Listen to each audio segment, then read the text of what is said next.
If you're a person who is looking to lose fat and you are doing this through an exercise regime where you're paying attention to your heart rate, the one thing I want to address today is the fat burning heart rate zone.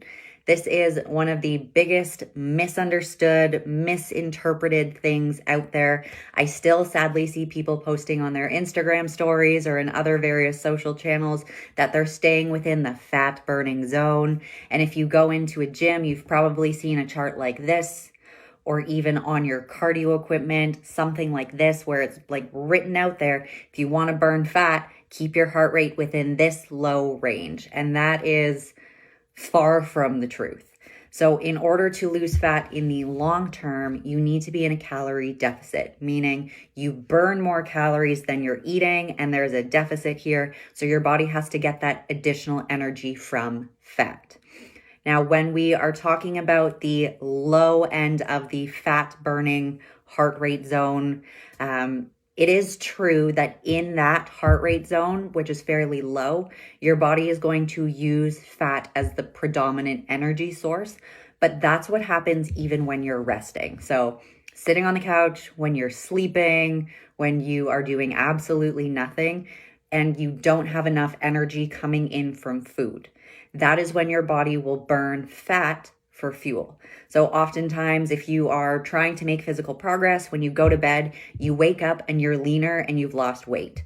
Now, some of that is water weight, but some of it is also fat, because as you're sleeping, that's still anywhere from 5 to 10 hours, however long of a sleep that you get, where your body has to use energy to keep you alive and you're not eating. That being said, it is a very small amount of fat that is being burned because your body's really not using a ton of energy. So if you want to increase your body fat loss, you need to increase the amount of calories that you burn in a day, and walking on a treadmill at a leisurely pace where you can breathe, you can sing a song, you can have a full-on conversation, you're barely breaking a sweat, that's not going to cut it. So let's use a couple different examples. For 30 minutes on the treadmill, let's say you're walking at like 120 beats per minute. This is for a young adult, okay? I'm not talking about the older generation. There's different zones and different stages, and even then, they're not as accurate for people. It's about 60%, and then 20% fall above and 20% fall below, but general example here, okay? So you're walking on a treadmill, your heart rate is about 120 beats per minute for roughly 30 minutes. You're gonna burn about 146 calories.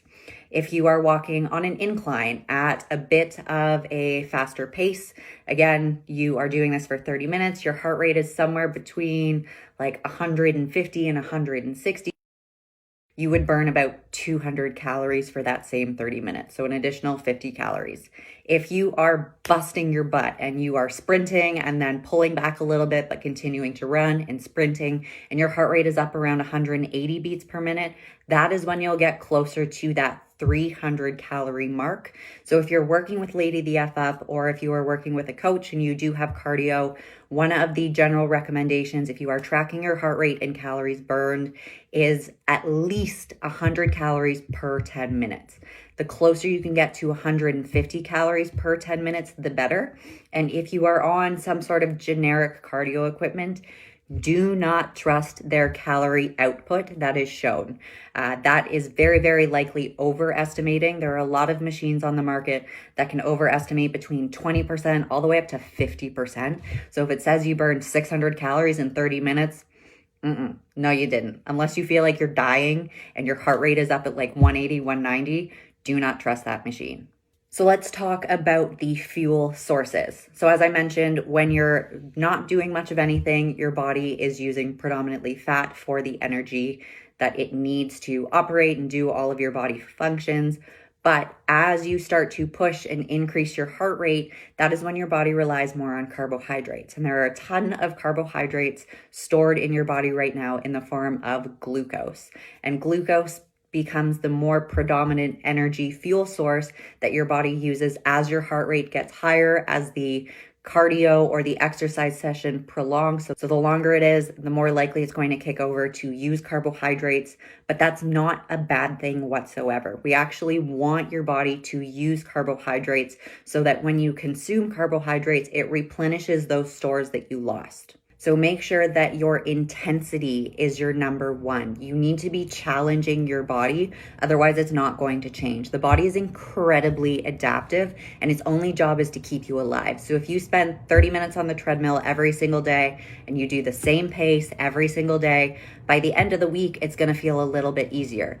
By 2 weeks in, it's gonna feel a lot easier. And your body essentially goes, this is easy, we have adapted, we don't need to burn as many calories, so you continuously need to push yourself. All of that being said, if you are looking to lose fat, cardio is not your answer. Resistance training is. So this is lifting weights, really challenging the muscle, taking your sets to failure until you can't do any more reps. Resistance training is going to be your number one. This is because it increases your metabolic rate. So you're not just burning calories during your exercise session, you are increasing your heart rate and your calorie burn beyond the training session because your body has to replenish all of the stores that were depleted and repair the muscle damage, which is good, that you made. Also keep in mind, for roughly every 1 pound of muscle that you put on, you can consume another 50 calories per day and not have added fat mass. So if you want to eat and lose fat, prioritize resistance training and really make sure that you are pushing yourself and challenging your body. Otherwise, it's going to be a slow process where you go nowhere fast.